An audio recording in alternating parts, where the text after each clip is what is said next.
Bharat live Hindi में आपका स्वागत है। फिलहाल हम ककरौली में मौजूद है, जहां पर असदुद्दीन ओवैसी की अभी जनसभा हुई है। तमाम राजनीतिक दलों की बौखलाहट उस समय बढ़ जाती है जब असदुद्दीन ओवैसी के आने की परमिशन मिलती है और कई लोग कहते हैं कि यहां पर हेलीकॉप्टर नहीं आएगा।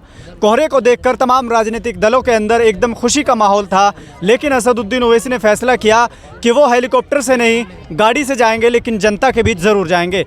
जहां अभी असदुद्दीन ओवैसी की जनसभा हुई है, किसके लिए हुई है, दूल्हे राजा भी हमारे सामने मौजूद हैं जिनके लिए वो प्रचार करके गए हैं। यहां पर एक बड़ी भीड़ थी, बड़ा जमावड़ा था, उसी को देखकर कई विपक्षी दलों के अंदर बौखलाहट पैदा हो गई है। अब इसी को लेकर ज़्यादा जानकारी हम लेते हैं यहाँ के जो मीरापुर विधानसभा उपचुनाव के प्रत्याशी हैं और यहाँ के जो लोकल के लोग हैं जिन्होंने इस स्टेज को सजाया था, इस प्रोग्राम को सजाया था एक ऐसे समय में जहाँ तक लोग ये अनुमान लगा रहे थे कि जैसे अखिलेश यादव यहाँ आएंगे, चंद्रशेखर आज़ाद का प्रोग्राम है, इसी तरीके से जयंत चौधरी का प्रोग्राम है, बहुत कम लोग आएंगे, जिससे कई लोगों का कहना साफ तौर पर यह था कि बहुत बड़ी बेइज्जती यहाँ पर बहुत बड़ी किरकिरी हो सकती है। लेकिन उसी को देखते हुए थोड़ा सा बातचीत इनसे करते हैं। क्या नाम है आपका? मेरा नाम याकूब अली। डॉक्टर साहब, क्या लगता है जैसे ये प्रोग्राम यहाँ पर जो भीड़ आई है, लगातार लोग ये कह रहे थे कि ये प्रोग्राम कैंसिल होना है, ओवैसी साहब नहीं आएंगे। कोहरे को लेकर लोग ये अनुमान लगा रहे थे कि असदुद्दीन ओवैसी नहीं आएंगे, जो अखिलेश के साथ हुआ वही यहाँ होने वाला था। क्या हुआ ये सब? असल में ये पोल खुली है समाजवादी पार्टी की। ये जो बहाने बनाते हैं ना और जो जनता को बेवकूफ़ समझते हैं, उनकी पोल खुली है ये, क्योंकि ये बहाने होते हैं। अखिलेश जी का जो प्रोग्राम था उसमें वो मेरठ तक आए थे, जो गाज़ियाबाद तक, सुना है कि गाज़ियाबाद तक आए थे।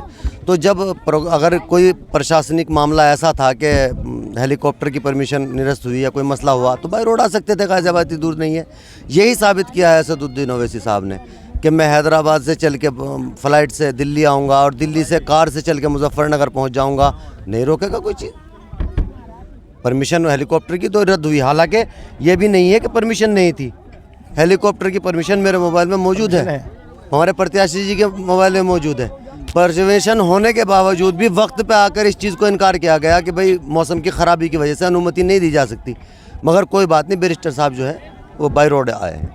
मौसम को देखकर कई पार्टियों के अंदर बड़ी खुशी हो रही थी, वो कह रहे थे कि ओवैसी साहब नहीं आएंगे तो बहुत अच्छा होगा। लेकिन उन तमाम चीज़ों को इग्नोर करते हुए जैसे यहाँ असदुद्दीन ओवैसी पहुँचे हैं, तो क्या लगता है आपको ये लोग जो उम्मीदें लगा रहे थे, क्या इनकी उम्मीदों पर पानी फिरा है, या फिर यहाँ पर जो लोग थे क्या वाकई ट्रांसफ़र दूसरी तरफ होने वाले हैं? इसमें दो संकेत मिले हैं। एक संकेत तो ये मिला है कि एक साजिश थी तमाम दलों की, चाहे वो कोई सा भी दल हो, उन तमाम की ये साजिश थी कि बैरिस्टर असदुद्दीन ओवैसी के प्रोग्रामों को कमज़ोर किया जाए। प्रोग्राम को वजह क्या है, 2 दिन पहले का जिसने प्रोग्राम कैंसिल किया अखिलेश यादव जी का, उन्होंने भी ऐलान कर दिया मैं 18 को ही जो है रोड शो करूँगा।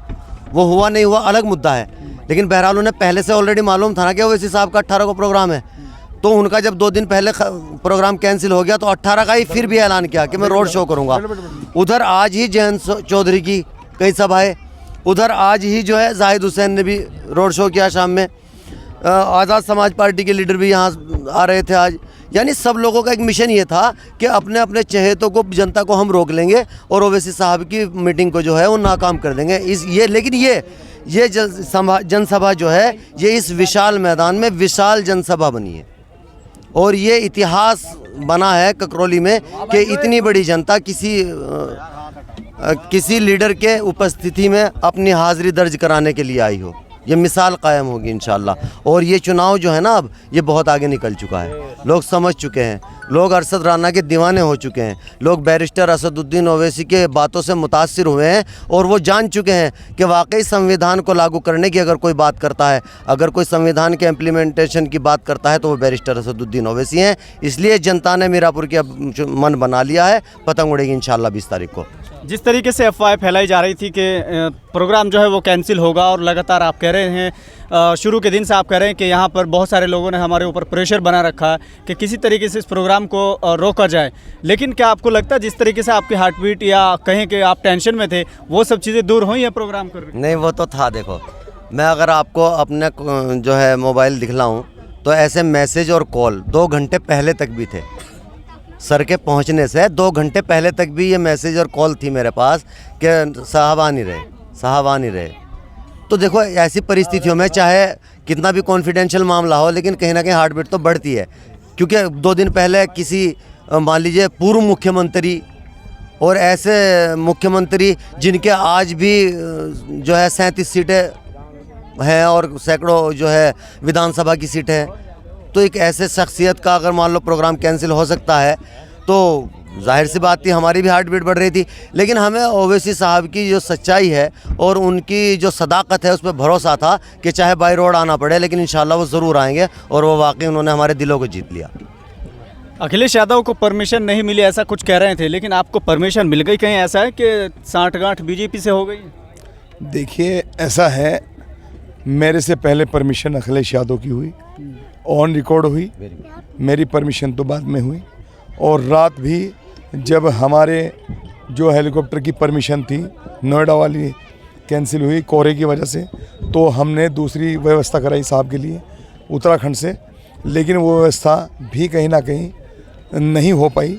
लेकिन हमारे बैरिस्टर साहब ने रात ही मुझे बोल दिया था कि अरशद मैं आऊँगा, और ये वादा है कि इंशाल्लाह मैं मीरापुर सीट पर मीरापुर की जनता को ये यकीन दिलाऊंगा कि बैरिस्टर असदुद्दीन ओवैसी के सिपाही ने जो वादा किया है वो सच्चा किया है, बरहक किया है, बाहक किया है। उस वादे को बिल्कुल छोटा नहीं होने दूंगा, और इंशाल्लाह उन्होंने उस वादे का सम्मान रखा और जनता के दिलों पर राज कर चले गए। और ये जो 50,000 की भीड़ आज आई थी, सभी पत्रकारों ने कवरेज किया है, देखा है, तो ये चिल्ला चिल्ला कर आज कह रहे थे लोग कि अब की बार ओवैसी की सरकार होगी मीरापुर उपचुनाव में। और जिस तरीके से आप देखिए कि अखिलेश यादव एक इतना बड़ा चेहरा, मतलब पहले हेलीकॉप्टर मिस, फिर आज रोड शो मिस, साला मिस ही मिस हो गया सारी चीज़ें। ऐसा क्या मिस हो गया मिस? ये जनता को ठगा जा रहा है। और ख़ास करके ये हमारी जनता के लिए एक सबक है कि जो लोग तुम्हें चुनाव से पहले ही इस तरीके की ठगी भाषाओं में ठगने का प्रयास कर रहे हैं, तो उनके झूठे वादों पर यकीन मत करिए और आओ बैठो एक साथ और बैरिस्टर असदुद्दीन ओवैसी रहनुमा को कबूल करो, क्योंकि इमाम जो है ना हमारा, हमें अल्लाह ने दे दिया है। अब तो हिस्सेदारी चाहिए, उत्तर प्रदेश हो या देश हो, इंशाअल्लाह बैरिस्टर साहब की पूरी टीम हिस्सेदारी मांगेगी। एक एक वोट जो रिश्तेदारियों में जीजदारों में सब लोग इस काम पे लग चुके हैं, सब अपने को एक दूसरे को फ़ोन कर रहे हैं और कह रहे हैं। और शिकन की बात बताऊँ, हम तो तातियाँ खेल रहे हैं इस चुनाव में।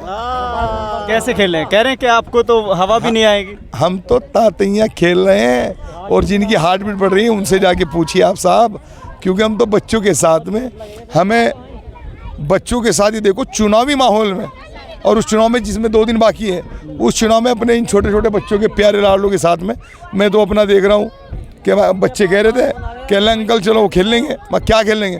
कहने लगा पतंग उड़, मगर चलो भाई खेल लो। अब उन्होंने मुझे बताया, कह लगी नल का तो उड़ता नहीं, हाथी बैठ गया वो नहीं उड़ता, साइकिल में पंचर हो गया वो नहीं उड़ती, फिर कहने लगे जी फूल भी नहीं उड़ता वो मुरझा गया। मगर फिर कहना देखो पतंग उड़, मगर पतंग उड़ रही, कहना हाँ भाई, क्योंकि पतंग तो बिना तेल के हर माइलेज के बिना एक अलग माइलेज देती है। तो अब जनता बेरोजगारी से तंग आ चुकी है, महंगाई की मार से परेशान हो चुकी है। अब जनता समझ चुकी है कि इस बेरोजगारी का और इस नफरत का एक ही जवाब है, वोट की चोट। और ये वोट की चोट मीरापुर की जनता 20 तारीख को देगी, ऐसी चोट देगी जैसी आज दी है। हमने सुबह कह दिया था, आपको याद होगा, कि ये जनसभा ये फैसला करेगी कि चुनाव कहाँ है, और जनसभा ने फैसला कर दिया कि चुनाव कहाँ है। हम घर बैठे हैं। इस जनसभा में भीड़ बहुत आई है, लेकिन कई लोग ये कह रहे हैं कि भीड़ तो देखने के लिए आती है, जैसे हर सभा में ओवैसी की आती है, भीड़ तो जुट पाती है, लेकिन वोटों में कितना तब्दील हो पाएगी? हमने ऐलान किया था पत्रकार साथियों के लिए कि आप एक आदमी किराए का साबित करिए इस भीड़ में। ये किराएदार नहीं, ये ज़मींदार लोग हैं जो खुद के खर्चों से अपने ट्रोलियों से यहाँ पर पहुँचे हैं। ये ज़मींदार लोग हैं, वे ज़मींदार लोग जो मुँह तोड़ जवाब देंगे उन लोगों को जो लोग बवंडर और भ्रम फैला रहे हैं कि 20 तारीख को पतंग कैसे उड़ेगी। लेकिन देखने के लिए बहुत भीड़ आती है, कई लोग कह रहे हैं कि देखने के लिए आए थे, वो सिर्फ अभी एक रोड शो चल रहा है किसी दूसरी पार्टी का, उसमें शामिल हो रहे हैं लोग। आज का जो माहौल है वो गुंजाइश नहीं छोटी किसी पार्टी ने देखने के, तो जब आते जब किला प्रोग्राम होता, अब तो आज तो हर पार्टी का प्रोग्राम था डॉक्टर साहब। आज तो ये था कि जो जिसका है वो उसके पास जाएगा, जो हमारे थे हमारे पास आए, जो और हो गए थे उन्होंने भी हमारे पास आने वालों से सबक ले लिया, वो भी पतंग पे ही आ जाएंगे 20 तारीख में। देखे तो खुदा की कसम मजा आ रहा है मियाँ, मजा आ रहा है। खरीदने फरोख्त वालों की आवाजें बंद हो चुकी है और पतंग उड़ चुकी है। ठीक है, चलिए, प्रोग्राम के बाद सबसे ज़्यादा खुशी किसी के चेहरे पे है तो वो अरशद राणा, जो विधानसभा उपचुनाव के प्रत्याशी है। लगातार देखने को मिल रही है चुनाव के दौरान। ये गो यार, देखो मेरे चेहरे की मुस्कान छीनने की कोशिश मत करो, ये तो दुश्मनों की एक साजिश है। ये बताता हूँ कि 20 तारीख से पहले भी ऐसा ही था और इंशाल्लाह 20 तारीख के बाद भी अगर कोई खिलेगा तो इंशाल्लाह वो अरशद राणा का चेहरा होगा, क्योंकि ये चेहरा ओवैसी का चेहरा है। पीछे का कारण क्या है? आप, मैं देख रहा हूँ लगातार आप कहने पर मुझे मजबूर कर रहे हैं। आप मुस्कुरा रहे हैं उस दिन से, जब से आप चुनाव में उतरे। कारण क्या है इसका? कुछ तो है जो मुस्कुरा रहे हो और वो है जो छुपा रहे हो। जो 23 तारीख को सामने आएगा उसे तुम महसूस कर रहे हो। क्या बात है, पूरे मुझे लगता है शायर भी आप हो गए हैं।